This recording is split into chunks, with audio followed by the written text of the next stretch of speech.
বিশ্বজয়টা কিভাবে আসে? জাকারিয়ার নাম বলছে বাংলাদেশ বলে, কাইম ভাই আমি রুমের ভিতরে আমি লাফ দিয়ে আমি উঠছি, চিৎকার মেনে আমি উঠছি। আল্লাহু আকবার।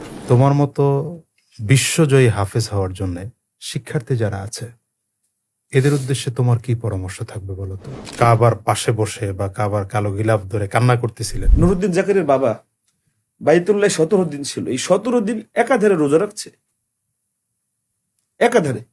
এবং প্রতিদিন সে ঈশান নামাজ পড়ে হোটেলে এসে খেয়ে ফজর পর্যন্ত সে একদম হজরা সওয়াদের পাশে কাটাইছে। যেমন জাকারিয়ার বাবা আমাকে খুব গর্বের সাথে আমাকে ও সৌদি টেকার পরে বলেছিল যে হুজুর আমার ছেলে 1 নাম্বার হবে, আচ্ছা, কনফিডেন্স। আমার ছেলেকে কোনোদিন আমি হারাম খাবার খাওয়াই না। রওজাতুম মিন রিয়াজিল জান্নার মধ্যে 3 ঘন্টা সেজদায় পড়ে আছে, চোখে আল্লাহু পানিতে আকবার। ভেসে যাচ্ছে, কান্না করতেছে সমানে। যেদিন সাবমিট করবে পাসপোর্ট সেদিন মানে রাত 10টা পর্যন্ত লাস্ট টাইম, আসরের সময় যে তার পাসপোর্ট স্ক্যান করছে, স্ক্যানে নিচ্ছে না। তার মানে আমরা যদি বলি এটা তো বাস্তব যে 133টা দেশের ওই দেশের সব থেকে সেরা। আমি জাকারিয়াকে কমপক্ষে 10 জন টিচারের কাছে একসাথে পড়াইছি। তার বয়স যখন 2, হ্যাঁ, তখন সে বলেছে আমি কাবার ইমাম। পৃথিবীতে এত বড়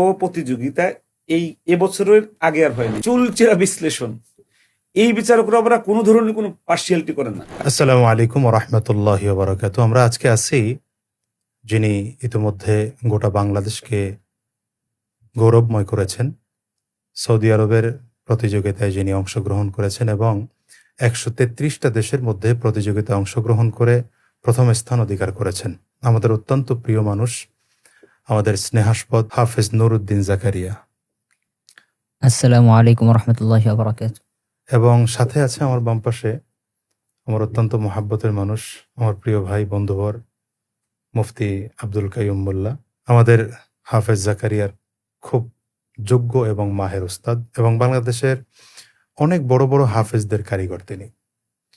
আমরা শুরুতে হাফেজ জাকারিয়ার কাছে আমরা একটু প্রশ্ন করি যে তোমার কাছে আজকের এই অনুভূতিটা কেমন মনে হচ্ছে যে 133টা দেশের প্রতিযোগীকে হারিয়ে তুমি প্রথম স্থান অধিকার করেছো এবং বাংলাদেশের মুখ উজ্জ্বল করেছো গোটা বিশ্বের দরবারে।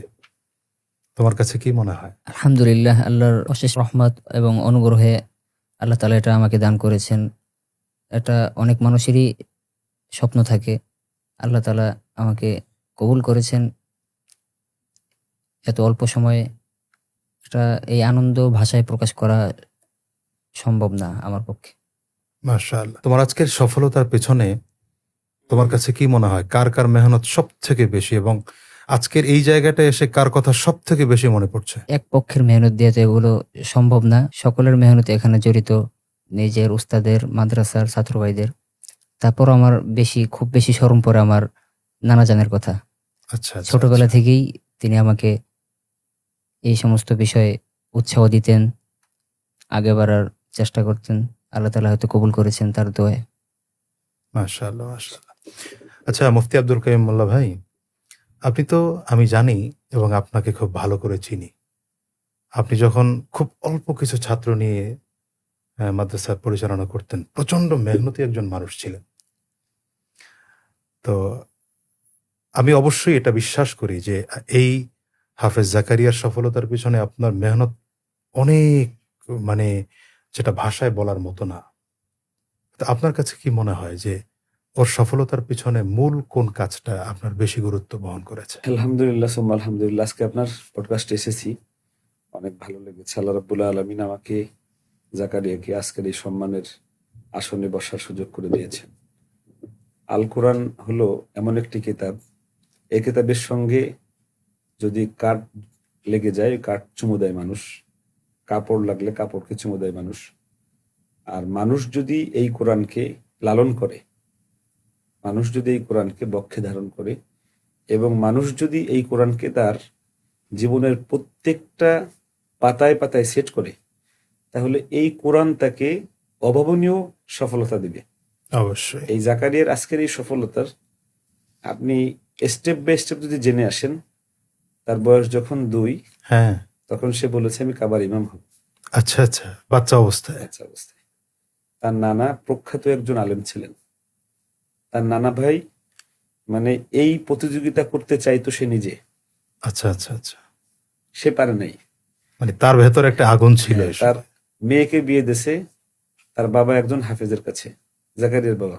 জি জি। জাকারিয়ার বাবা পারে নাই। জাকারিয়ার নানা গত 4 বছর আগে বলেছে, আমার নাতি হাফেজ হয়েছে, বিশ্ব জয় করে হ্যাঁ।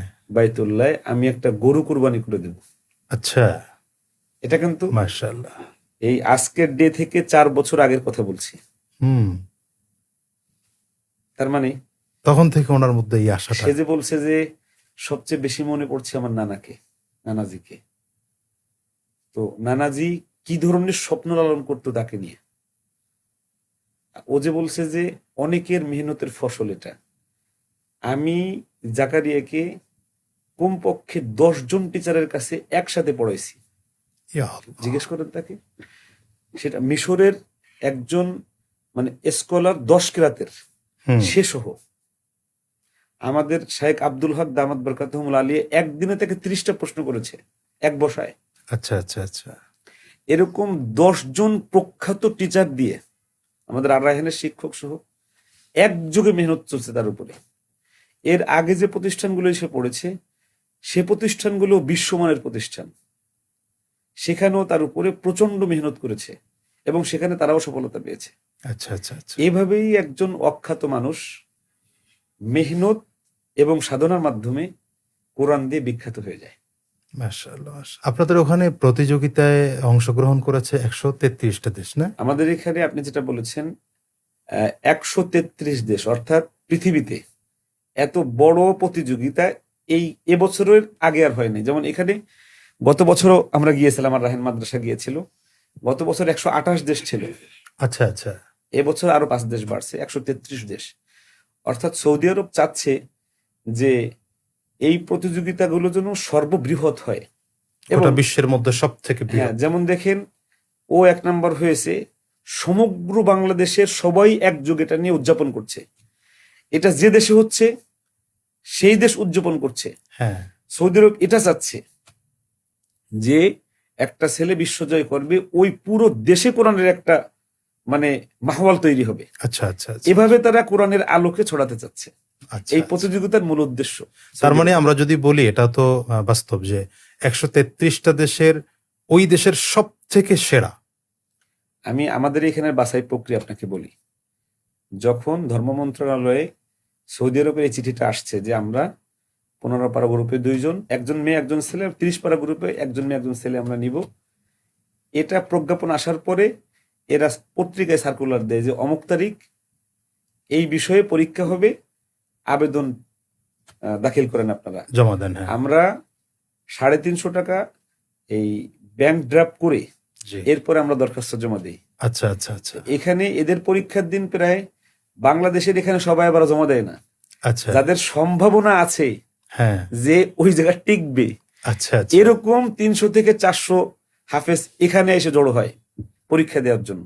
আচ্ছা আচ্ছা। এদের প্রথম রাউন্ড হয়, প্রথম রাউন্ডে একটা গ্রুপে 40 জন থাকে, এই 40 জন থেকে 5 জন করে দ্বিতীয় রাউন্ডে ওঠে। হ্যাঁ। দ্বিতীয় রাউন্ডে ধরেন 10 জন বা 12 জন, কোনোদিন 16 জন ওঠায়। আচ্ছা। এই 16 জন আবার হাড্ডাহাড্ডি লড়াই, একদম আমাদের ফাউন্ডেশনের ডিজি মহোদয় সহ হ্যাঁ। এই জায়গা 10 জনের একটা প্যানেল বসে, আচ্ছা। চুলচেরা বিশ্লেষণ।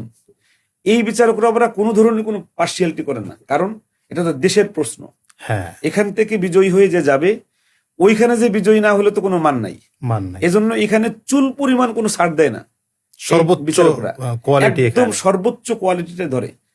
তো আমাদের জাকারিয়া যেমন ও দ্বিতীয় রাউন্ডে যে এমন হাড্ডাহাড্ডি লড়াই হয়েছে, আমাদের এর সাথে দ্বিতীয় হয়েছে তানজিমুল উম্মার একটা ছেলে, আচ্ছা আচ্ছা আচ্ছা। তার চাইতে মাত্র আধা নাম্বার বেশি পেয়েছে সে। ইয়া আল্লাহ। তার মানে সেও যদি যেত সেও বিশ্বজয় করত। যেমন তার মানে একেবারে। হ্যাঁ, যেমন আপনাকে দেখাই, 30 পারা গ্রুপে আমাদের শাহেখ নিসার আহমদ নাসিরি সাহেবের ছাত্র চান্স পেয়েছিল। আচ্ছা। দুঃখজনক ভাবে এখানে বয়স ছিল অনূর্ধ্ব 25। হ্যাঁ। যেদিন সাবমিট করবে পাসপোর্ট সেদিন মানে রাত 10টা পর্যন্ত লাস্ট টাইম, আসরের সময় যে তার পাসপোর্ট স্ক্যান করছে, স্ক্যানে নিচ্ছে না। তার মানে 25-এর 25-এর বেশি। 25 বছর 8 মাস তার বয়স। আচ্ছা আচ্ছা আচ্ছা। আপনি কান্নাকাটি মনে হয় দেখছেন ফেসবুক, ওই ছেলেটা হ্যাঁ, হ্যাঁ, বেহুশ হয়ে গেছিল কানতে কানতে, এই ছেলেটা। তো দ্বিতীয় যে হয়েছে মাহমুদুর হাসান আশরাফি, তার কিন্তু কপাল খুলে গেল। এই যে আচ্ছা আচ্ছা আচ্ছা। মানে তাকদির, এই যে তার কপাল খুলো, তাকে ফোন দিল, তোমার পাসপোর্ট সব রেডি, হ্যাঁ রেডি। সে চলে গেল, সে যে কিন্তু সারা পৃথিবীতে তৃতীয় হলো, 1,80,000 রিয়াল পুরস্কার পেয়েছে। তার মানে হলো এখানে যারা 1 থেকে 20 পর্যন্ত প্রত্যেকে বিশ্বজয় করার মতো বাংলাদেশের, অবশ্যই। প্রত্যেকে যারা দেবেন সে যে বিশ্বজয় করবে। এইভাবে প্রত্যেক দেশ থেকে এরকম হাড্ডাহাড্ডি বাছাই হয়ে প্রত্যেক দেশের 1 নাম্বার সৌদি আরবে জড়ো হয়। এই 133 দেশের 133 জনের লড়াই শুরু হয় প্রথম রাউন্ড ওখানে। আচ্ছা। এই প্রথম রাউন্ডে 4টা করে প্রশ্ন করে, হ্যাঁ, এই 4 প্রশ্ন যারা নির্ভুল উত্তর দিতে পারে তাসবিদ এবং এরা দ্বিতীয় তিলাওয়াতের রাউন্ডে- সাথে তারা দ্বিতীয় রাউন্ডে চান্স পায়। আচ্ছা আচ্ছা। দ্বিতীয় রাউন্ডে যারা চান্স পায়, ফাইনালে যারা ভালো পড়ে তাদের কপাল খুলে যায়। এই হলো আচ্ছা। এই প্রতিযোগিতার জার্নি। তো এই জার্নিটাই আমি করে নিয়ে গেছি। মানে আমরা যে কি করি এটা তো আসলে মানে পর্দার আড়াল থেকে বোঝা মুশকিল। আমি যেমন দেখলাম ওই যে জার্মানিতে আপনারা যখন সংবর্ধনায় ছিলেন, বলছিলেন যে আপনি ওর বাবা মানে কাবার পাশে বসে বা কাবার কালো গিলাফ ধরে কান্না করতেছিলেন। এই সিচুয়েশনটা একটু যদি বলেন না। আমি এই বিষয়টা আসলে কি মানে আমি খুব আবেগতাড়িত মানে হই। এখানে তো বিষয়টা এভাবে যে শুধুমাত্র মেহনতই হয় না, না, মানে সাথে সাথে আল্লাহ পাকের রহমত বা মেহেরবানি যদি না থাকে তাহলে এখানে সফলতা সম্ভব না। আমি আপনাকে গত বছরের একটা ঘটনা বলি, অন রেকর্ড বলি। আমি গত বছর 30 পারা গ্রুপে আমি আব্দুল্লাহ মারুফ আমার ছাত্র নিয়ে গিয়েছিলাম। অনেক ভালো পড়েছিল। ওই জায়গার সবাই সহ বাংলাদেশের সবাই বলছিল যে সে 1 নাম্বার হবে বা 2 নাম্বার হবে। পুরস্কার বিতরণের সময় দেখা গেল যে আমরা পুরস্কার পাই নাই। আচ্ছা আচ্ছা। আমরা খুব লজ্জিত হলাম, অনেক কান্নাকাটি করলাম যে আল্লাহ তুমি লজ্জিত করে দেশে গেলাম।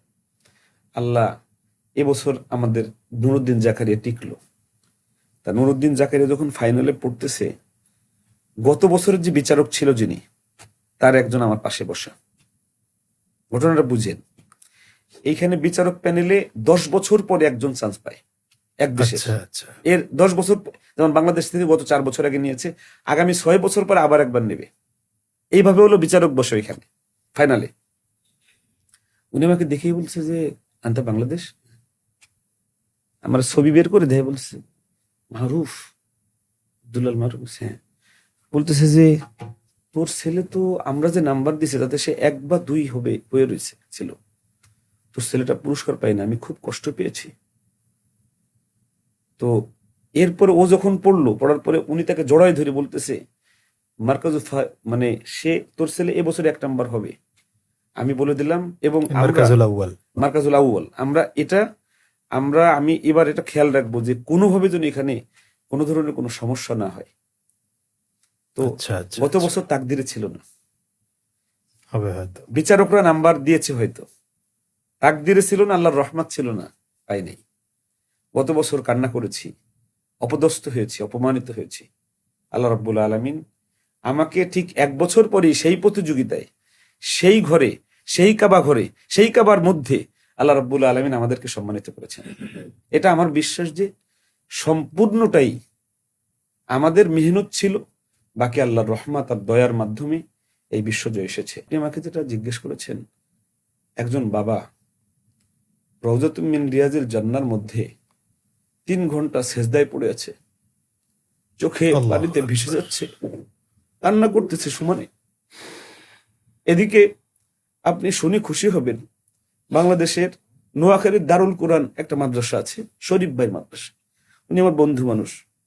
আমাকে এখানে মেসেজটা আছে, আমাকে মেসেজ দিয়েছে ও পড়ার পরে ফাইনালের দিন, যে কাইম ভাই আমার মাদ্রাসায় আজকে 50টা কোরআন খতম করেছি, আপনি যেন 1 নাম্বার হয়ে আসেন। মানে বিশ্বজয়টা কিভাবে আসে, বিশ্বজয়টা কিভাবে আসে। আমাকে আজকে গহরডাঙ্গা মাদ্রাসার মুহাদ্দিস উনি আসছিল কালকে ওকে দেখতে। উনি বলতেছে রাত তখন বাংলাদেশে 12টা, আমি বসে আছি, 5 4 3 2 যখন বলছে আমার শরীর কাঁপা শুরু হয়েছে। তাহলে কি এবারও কাইম ভাই ফেরত আসবে? উনি বলতেছে, ওর কাছে বলছে যে যখন এই মানে জাকারিয়ার নাম বলছে বাংলাদেশ বলে, কাইম ভাই, আমি রুমের ভিতরে আমি লাফ দিয়ে আমি উঠছি, চিৎকার মেনে আমি উঠছি। আল্লাহু আকবার। সে কিন্তু কোনোদিন ওকে দেখে নাই সরাসরি।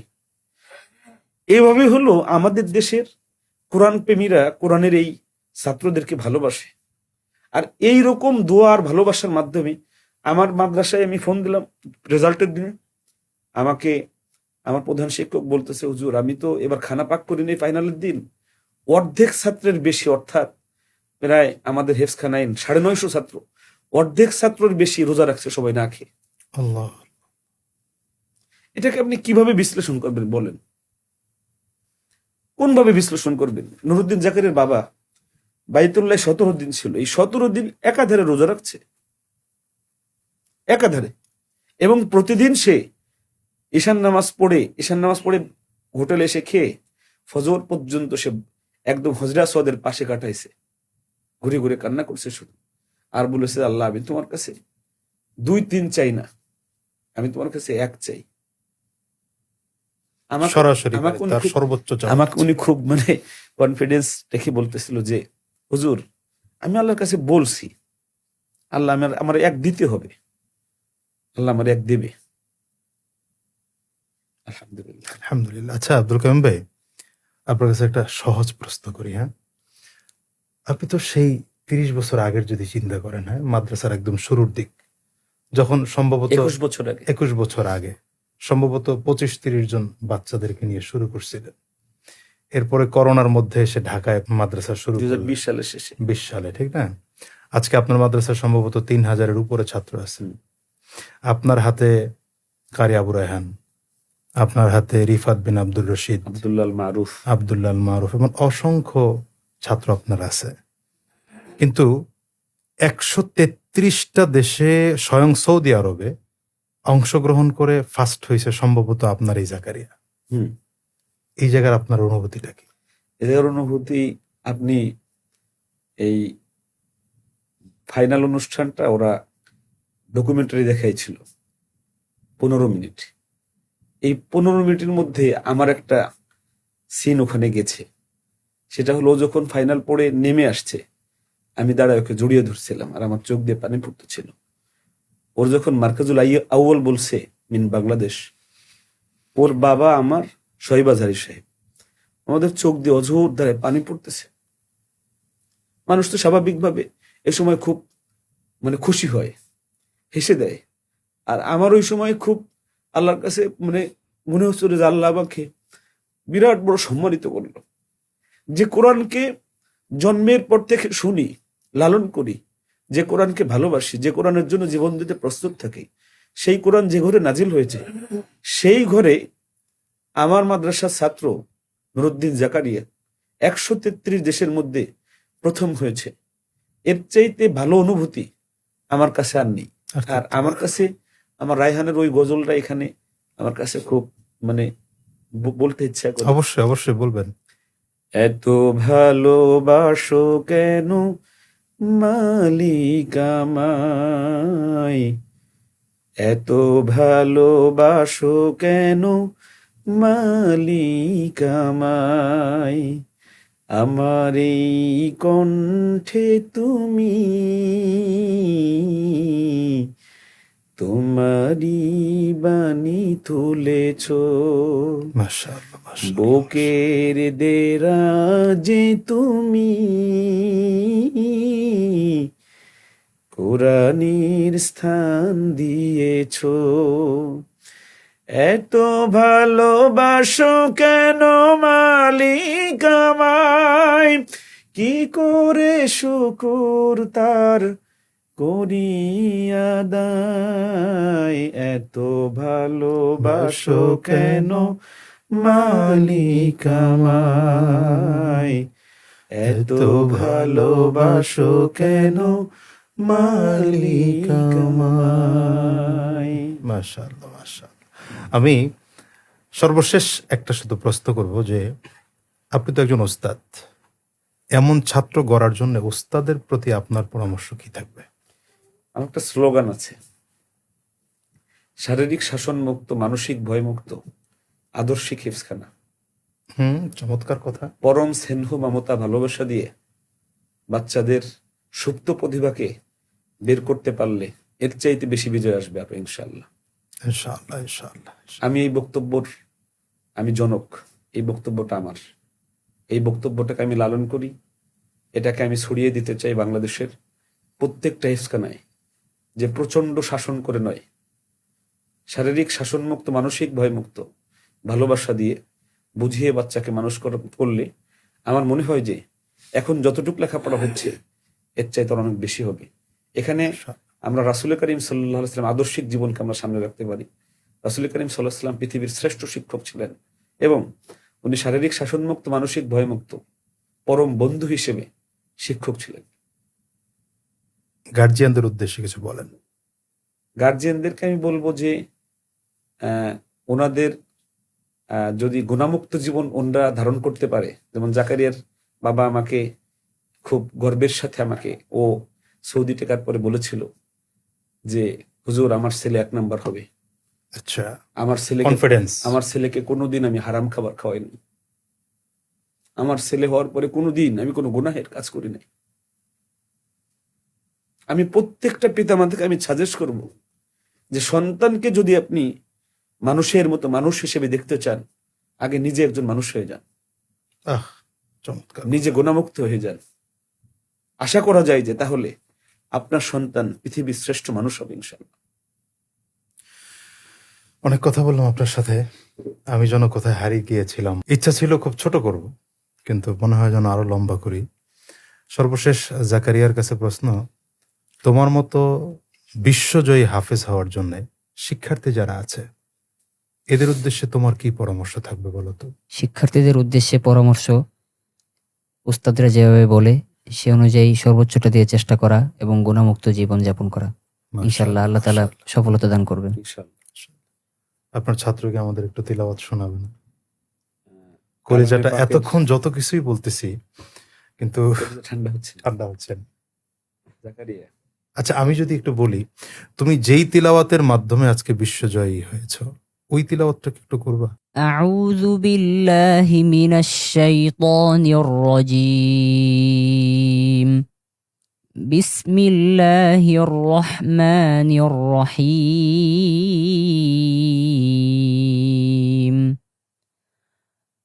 ربنا وابعث فيهم رسولا منهم يتلو عليهم آياتك ويعلمهم الكتاب والحكمة ويزكيهم إنك أنت العزيز الحكيم. ومن يرغب عن ملة إبراهيم إلا من سفه نفسه ولقد اصطفيناه في الدنيا وإنه في الآخرة لمن الصالحين. إذ قال له ربه أسلم قال أسلمت لرب العالمين. ووصى بها إبراهيم بنيه ويعقوب يا بني إن الله اصطفى لكم الدين يا بني إن الله اصطفى لكم الدين فلا تموتن إلا وأنتم مسلمون. صدق الله العظيم. মাশাআল্লাহ মাশাআল্লাহ মাশাআল্লাহ। এই জায়গাটায় আজকে দাঁড়িয়ে তোমার ওস্তাদকে কি বলতে মনে চাচ্ছে? তোমার ওস্তাদ তো তোমার জন্য অনেক রাত নির্ঘুম ছিল, কত মেহনত ছিল, কত পরিশ্রম ছিল, কত চিন্তা ছিল, কত ফিকির ছিল। আজকে ওস্তাদকে কিছু বলতে মনে চায়? উস্তাদদের এত কষ্টের পরিশ্রম তো আমি বিনিময় দিয়ে শেষ করতে পারবো না। আল্লাহর কাছে দোয়া চাই, আল্লাহ তাআলা যাতে উত্তম জাযা দান করেন। আমিন।